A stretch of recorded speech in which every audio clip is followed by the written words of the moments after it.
Hey everybody, this is Tyler again, and just wanted to give a little bit of a quick bio about me.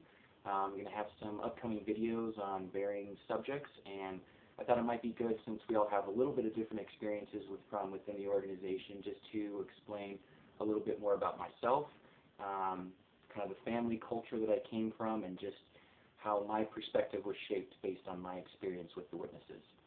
So here we go. As I mentioned before, I was raised as a witness on both sides of the family. A little bit different perspectives on that, though.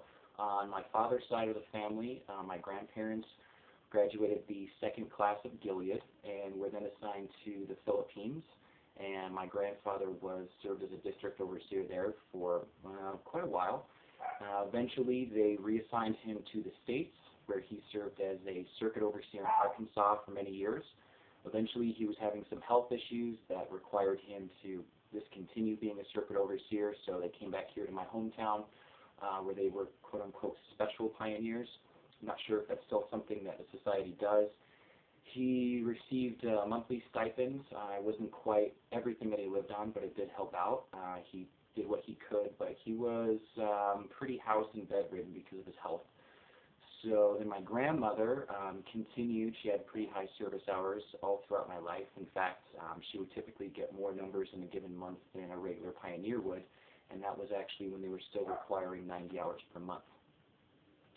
My grandfather's older brother, so my great-uncle, for my entire time growing up, was the branch overseer for the Watchtowers branch in Korea, which was based in Seoul. So for anybody that has knowledge of the inner workings of the witnesses and kind of, I don't know, how the ladder goes, you probably know that it's something that they would consider a pretty responsible position. So that's definitely something he got a lot of recognition for throughout my life.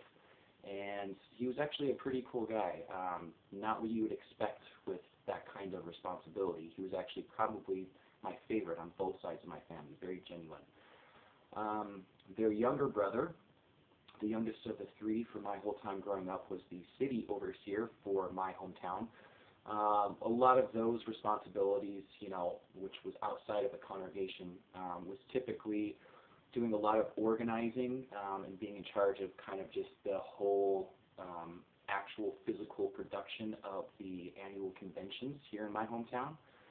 So that was something I grew up with, and their mother, so my great-grandmother, was anointed, one of the 144,000. I did meet her once as an infant, not that I remember, but I definitely heard quite a bit about her growing up.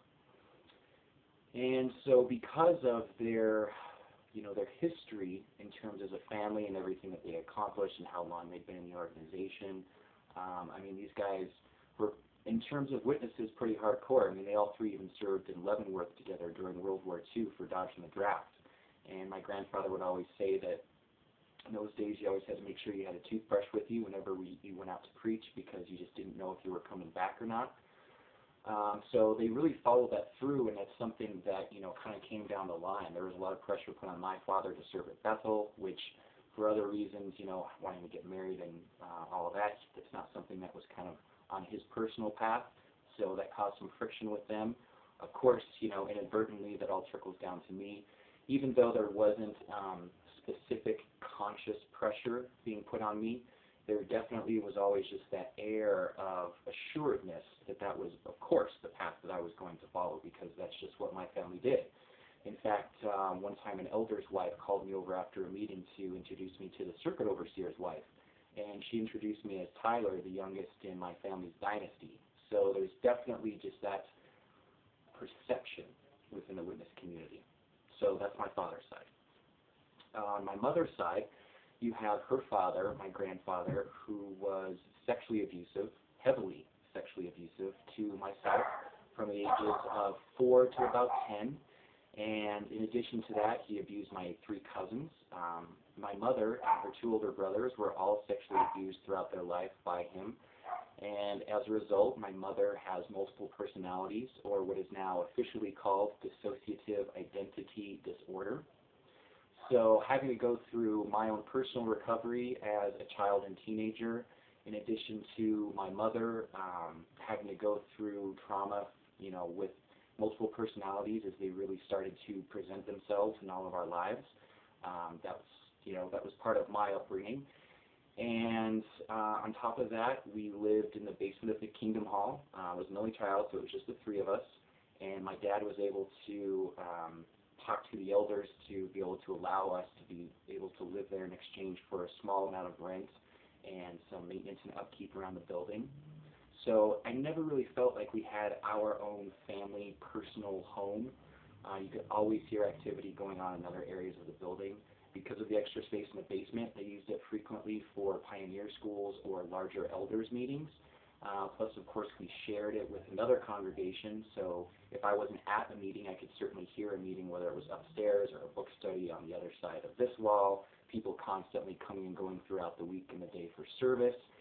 So it was kind of intense in the sense that, you know, I had this little tiny bedroom without even a window that I was constantly holed up in as, you know, the rebellious teenager, angry and resentful at his parents for everything that had happened, and completely surrounded at all times by aspects of the witnesses and witness culture. So that's a little bit about my early background in the witnesses. I've got a part 2 and a part 3, and then we'll start getting on to some other topics. So again, watch part 2, and thanks for watching.